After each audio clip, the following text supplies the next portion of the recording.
+3 third semester ethics and value compulsory subject देखमा जेना कि आर्ट साइंस कॉमर्स सबको लगे एटा जे देखमा हमें डिस्कस करमा एनईपी 2020 नेशनल एजुकेशन पॉलिसी रो सिलेबस पैटर्न अनुसार देखमा जे आज हमें इथिक्स एंड ह्यूमन इंटरफेस देखमा माने काना इथिक्स एंड ह्यूमन इंटरफेस काना जदि हमें त ओडिया रे कहमा जे नीतिशास्त्र और मानव अंतक्रिया आमे कहसु जे पहला देखमा हमें इथिक्स बोले काना माने इथिक्स के हमें ओडिया रे कहसु नीतिशास्त्र बोली करी कहसु जे नीतिशास्त्र बोले काना हमें देखमा जे देखो जे नीतिशास्त्र हेउची एक मूल्यबोध और सिद्धांतर समूह जहा मानव आचरण भल मंद ठीक भूल न्याय अन्याय मध्य पार्थक्य करिवारे सहायक करे माने इथिक्स माने हमें बुझिबा जे माने नीतिशास्त्र हेउची जे गोटिए मूल्यबोध ओ सिद्धांतर एक समूह जहा मानव आचरण को आमर आचरण को कौन करे भूल कि ठीक भूल एवं मंद कि ठीक भूल सेटा कौन करे सेटा न्याय करे मध्य पार्थक्य करिवारे से सहायक करि थाए कोटा भूल आ कोटा खराब काम माने कोटा भल काम और कोटा खराब काम हमको ए इथिक्स माने नीतिशास्त्र कौन शिखै थाए माने दर्शाई थाए ठीक अच्छे जदि हमें नीति आमको कहे जे नीति आम कौन कहे इथिक्स जे किपरि गोटे आमे किपरि आचरण करि परिबा माने किपरि आमे आचरण करवा उचित आमे कोन आचरण करवा उचित से कहिता इथिक्स एवं साधारण रे कोन ग्रहण योग्य आमे कोन से ग्रहण योग्य करि परिबा सेटा हमकु कहिथाए तापर कहिथाए जे कोन आमे हमर कर्तव्य कोन आमे क्यों काम करवा दरकार सेटा मध्य शिखिथाए जे कोन इथिक्स नीतिशास्त्र हमकु शिखिथाए जे एठी आमे बुझले नीतिशास्त्र हेउची जे गोटिए मूल्यबोध जहाँ आमको माने आम मनीष को मानव को भल किंबा ठीक कोटा भल किंबा कोटा ठीक ताहा हमको शिखाई थाए एवं न्याय मध्य हमको शिखाई थाए एवं कोटा ठीक काम कोटा आम सठिक काम कोटा करवा सठिक कर्तव्य आम कौन करवा ठीक अच्छे समाज रे आम कौन ग्रहण करवा योग्य ए सब विषय रे हमको टोटल सोसाइटी माने आम समाज रे केमिति बसवास करवा राइट माने भल जिनिस माने हमको शिखाई थाए सेटा भल भी थाए एवं खराब भी थाए ठीक अच्छे आम आसवा तापर आम आसवा जे पहला आम जान इथिक्स माने कौन ठीक अच्छे भल भी खराब भी थाए इथिक्स रोटा ठीक अच्छे तापर आम आसवा ह्यूमन इंटरफेस माने मानव अंतक्रिया आम कहिता ओडिया रे मानव अंतक्रिया ह्यूमन इंटरफेस बोले कौन देखिबा जे ह्यूमन इंटरफेस माने मानव ओ अन्य मानव समाज प्रजुक्ति संस्था ओ परिवेश मध्य रे हेउथिबा संपर्क अंतक्रिया जे ये कहिला जे देखो जे ह्यूमन इंटरफेस होउची हमना अन्य समाज जो हमर अछि अन्य समाज प्रजुक्ति संस्था जेमिति परिवेश मध्य रे हेउथिबा संपर्क को अंतरक्रिया करि थाए एटा जेमिति जदि हम उदाहरण नै बुझिबा जे मानवर जो हमर मानव संपर्क को एटा बुझाई थाए एवं मानव समाज ऊपर हमको एटा दर्शाई थाए माने देखिबा को मिली थाए मानव प्रजुक्ति केमिति करूची माने परिवेशर को विषय केमिति बसवास करूची से सब हमको ह्यूमन इंटरफेस ठीक अछि माने देखो जे मानव जेते बेले अन्यंक सह समाज सह किंबा क्रिया जुक्ति सह योग्य ग्रहण करे जोगाजोग करे सेठारे से देखिबा को पाई थाए माने सत्यनिष्ठा सम्मान दायित्व करुणा न्याय ए सब गुडाक सेडा मिली थाए माने देखिबा को मिली थाए इथिक्स एंड ह्यूमन इंटरफेस रो मुख्य क्षेत्र गुडी को हमें देखिबा जे कोन कोन सेडा क्षेत्र अछि ह्यूमन एंड माने इथिक्स एंड ह्यूमन इंटरफेस रो हमें देखिबा माने देखो प्रथमे देखिबा जे गोटी व्यक्तिगत स्तर रे हमें केमिति देखि परिबा व्यक्तिगत स्तर रे सत्य बादिता हमें देखिबा जे निज दायित्व बोध देखिबा तापर आत्म संरक्षण माने एटा सब व्यक्तिगत स्तर रे देखिबा को मिली थाए सत्यवादिता देखिबा को मिली थाए ठीक अच्छे तापर निज दायित्व बोध को आम निजे केमिति करि परिबा ना एटा व्यक्तिगत स्तर रे सब होता है आत्म संरक्षण आम निज आत्मा को आम केमिति करिबा कि दुख देव आम सेटा दुख को केमिति आम शिखि परिबा माने आम जानि परिबा दुखर आम एड़ाई हे परिबा एटा आम शिखि परिबा व्यक्तिगत स्तर रे एटा सब होता है आम देखिबा सामाजिक स्तर रे जे समानता आम देखि परिबा जदि नै परिबा समानता सहिष्णुता तापर न्याय ठीक अच्छे तापर मानव अधिकार सम्मान ए सब गुड़ाक आम पाइपर माने ए स्तर में आम देखिपर सामाजिक स्तर में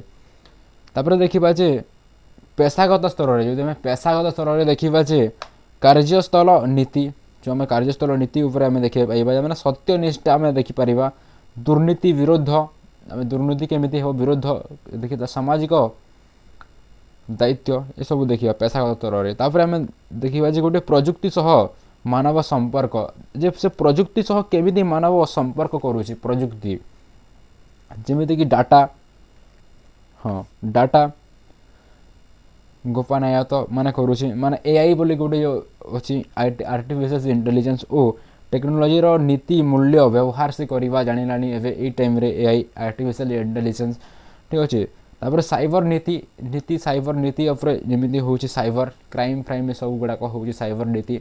जो आम वोमेन भी यहाँ बहुत होता है साइबर नीति ठीक अच्छे तापर आम देखा तापर इथिक्स एंड ह्यूमन रो आम इंटरफेस रो गोटे गुरुत्वपूर्ण आम देखी मैंने जापर जे समाज रे समन्वय सृष्टि करे एटा तापर मानव संपर्क को सुदृढ़ करे दायित्वशील नागरिकों तैयारी करिथाय एटा ठीक अच्छे तापर आम देखा जे गोटे private ethics and public ethics आम देखा माने देख जे प्राइवेट इथिक्स रो बोले आम देखा प्रथम गोटे प्राइवेट इथिक्स रो मुख्य मुख्य हाँ मुख्य मान गुड़िक देखा आम प्रथम देखा जे सत्यनिष्ठा देखा निजर माने निज जीवन रे सत्य और निष्कृत अनुसरण करने दरकार ये सत्यनिष्ठार तापर 2 नंबर देखा जे निज शासन माने सेल्फ डिसिप्लिन आम करवा निज को निजे शासन करवा सेल्फ डिसिप्लिन इच्छा आकांक्षा और आवेदन को आम नियंत्रण करवा तापर 3 नंबर देखा सत्यवादी देखा कथा और कार्य सत्यता आम देखा माने ये सत्यवादी आम कथबार्ता केमी करवा तापर भल कथबार्ता लगे और कार्य आम सत्यता करवा मिछ कथा कहना सत कथा कहवा और निज कार्य निजे आम निज कार्य करवा दायित्वबोधक रेस्पॉन्सिबिलिटी माने निजर कार्य परिमाण को ग्रहण करवा निज काम कोटा गोटे रेस्पॉन्सिबिलिटी बोली जिनटे थी तापर करुणा और समा माने करुणा और समानुभूति देखा आम जे परिवार और निकटर लोकों प्रति समाधान करिपारिबा तापर नीतिर जीवन शैली देखा जे आदत बोली गोटे जिनिसटे अच्छी आदत एवं आचरण और जीवन को शयन नीतिकता करें तापर आम देखा यहाँ प्राइवेट देखिले सॉरी आम प्राइवेट देखिले तापर आम देखा पब्लिक इथिक्स देखा पब्लिक इथिक्स मुख्य मान गुड़िक देखा माने प्रथम देखा ये निष्पक्षता देखा जे कार्यर पक्षता न करवा ठीक अच्छे तापर न्याय देखा माने जस्टिस समस्त को समान व्यवहार और न्यायसंगत निष्पत्ति नेवा दरकार ठीक अच्छे न्यायसंगत उपर निष्पत्ति नेवा दरकार तापर पारदर्शिता माने नीति निष्पत्ति और प्रक्रिया रे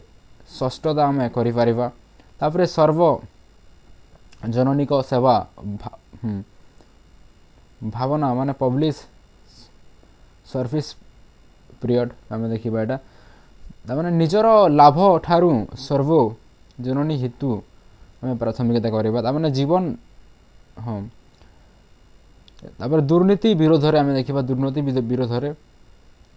प्रोबेबिलिटी देखा पशु गोटे व्यवहार करवा आंतर्जातिक स्वीकार भी करवा दरकार तापर लॉ तापर रूल ऑफ लॉ देखिए माने प्रति सम्मान आम आईन को समान भावे पालन करवा दरकार ठीक अच्छे जदि आम देखा प्राइवेट इथिक्स आम देखा जे मजबूत हेले जदि आम प्राइवेट इथिक्स को जदि मजबूत करवा ताहेले पब्लिक इथिक्स सुदृढ़ हेबो माने गोटे सुंदर सुधरी पारिबो सेटा पब्लिक को माने प्रथम प्राइवेट को प्रथम निज को आम करवा तापर जाए आम समाज को करिपारिबा ठीक अच्छे तार व्यक्तिगत नीति दुर्बल हेले ସର୍ବ ମାନେ ହଁ ସର୍ବଜନନୀ କ୍ଷେତ୍ରରେ ଦୁର୍ନୀତି ହେବ। ଯଦି ଆମେ ଆମ ନିଜ ପ୍ରାଇଭେଟ୍ ଇଥିକ୍ସକୁ ଆମେ ଯଦି ଦୁର୍ବଳ କରିଦେବା ତାହେଲେ ପବ୍ଲିକ୍ର ସେଇଟା ହେଇପାରିବନି, ସେଇଟା ଦୁର୍ନୀହିତ ହେଇଯିବ। ଠିକ୍ ଅଛି। ତାପରେ ଆଉ ଗୋଟେ ଜିନିଷ ଦେଖିଦେବା ଯେ ହ୍ୟୁମାନ୍ ଭ୍ୟାଲ୍ୟୁ କ'ଣ କହିବା ଆମେ ହ୍ୟୁମାନ୍ ଭ୍ୟାଲ୍ୟୁ ଦେଖ ଯେ ମାନବୀୟ ମୂଲ୍ୟ ଆମେ କହିଥାଉ ଓଡ଼ିଆରେ ଆମେ ହ୍ୟୁମାନ୍ ଭ୍ୟାଲ୍ୟୁକୁ ମାନବୀୟ ମୂଲ୍ୟବୋଧ ଆଗକୁ କହିଥାଉ ଯେ ମାନବୀୟ ମୂଲ୍ୟବୋଧ ହେଉଛି ସେହି ନୀତି ଆଦର୍ଶ ଓ ଆଚରଣ ମାନଦଣ୍ଡ ଯାହା ମାନବକୁ ଭଲ ମଣିଷ ହେବାରେ ସହାୟତା କରେ ଏବଂ ସମାଜରେ ସମନ୍ୱୟ ଓ ଶାନ୍ତି ରକ୍ଷା କରେ। ଯେ ହ୍ୟୁମାନ୍ ଭ୍ୟାଲ୍ୟୁ ହେଉଛି ମାନେ ମାନବୀୟ ମୂଲ୍ୟବୋଧ ଆମେ କ'ଣ ବୁଝିଲେ ଯେ ନା ସେଇଟା ଯେଉଁଟା ନୀତି ଏବଂ ଆଦର୍ଶ ଆଚରଣକୁ ମାନଦଣ୍ଡ ହିସାବରେ ଯାହା ମାନବକୁ ଆମ ମଣିଷମାନଙ୍କୁ ଭଲ ମଣିଷ ହେବାରେ କ'ଣ କରେ ସହାୟତା କରିଥାଏ। ଠିକ୍ ଅଛି। ନୀତି ଗୁଡ଼ିକ ଆଦର୍ଶ ଗୁଡ଼ିକ ଆଚରଣ ଗୁଡ଼ିକ ଆମକୁ ସାହାଯ୍ୟ କରିଥିବ ଗୋଟିଏ ଆମେ ଭଲ ମଣିଷ ହେବା ପାଇଁ। ଏବଂ ମାନେ ତାପରେ ସମାଜରେ ଆମେ କେମିତି ସମନ୍ୱୟ ଚଳିପାରିବା ଏବଂ ଶାନ୍ତି ରକ୍ଷା କରିପାରିବା ସମସ୍ତଙ୍କ ସାମ୍ନାରେ ଆମେ ମାନେ ସମସ୍ତଙ୍କ ଆଗରେ ଚଳିପାରିବା ଏବଂ ବହୁତ ଭିଡ଼ରେ ବି ଆମେ ଶାନ୍ତି ରକ୍ଷା କେମିତି କରିପାରିବା ଏଇଟା ଆମକୁ ହ୍ୟୁମାନ୍ ଭ୍ୟାଲ୍ୟୁ ଦେଇଥାଏ ମାନେ ମାନବୀୟ ମୂଲ୍ୟବୋଧ ଦେଇଥାଏ। ଯେ ମାନବୀୟ ମୂଲ୍ୟବୋଧ ମୁଖ୍ୟ ଲକ୍ଷଣ ଏସବୁ ଗୁଡ଼ାକ ଥିଲା ଯେମିତି ମୁଖ୍ୟ ଲକ୍ଷଣ ଆମେ ସର୍ବଜନନୀ ମାନେ ୟୁନିଭର୍ସାଲ୍ସରେ ଆମେ ଦେଖିପାରିବା ମାନେ ସ୍ଥାୟୀରେ ଦେଖିପାରିବା ମାନବ କେନ୍ଦ୍ରିକରେ ଆମେ ଦେଖିପାରିବା। ଠିକ୍ ଅଛି। ତ ଆଜି ଏତେ ଦେଖିବା।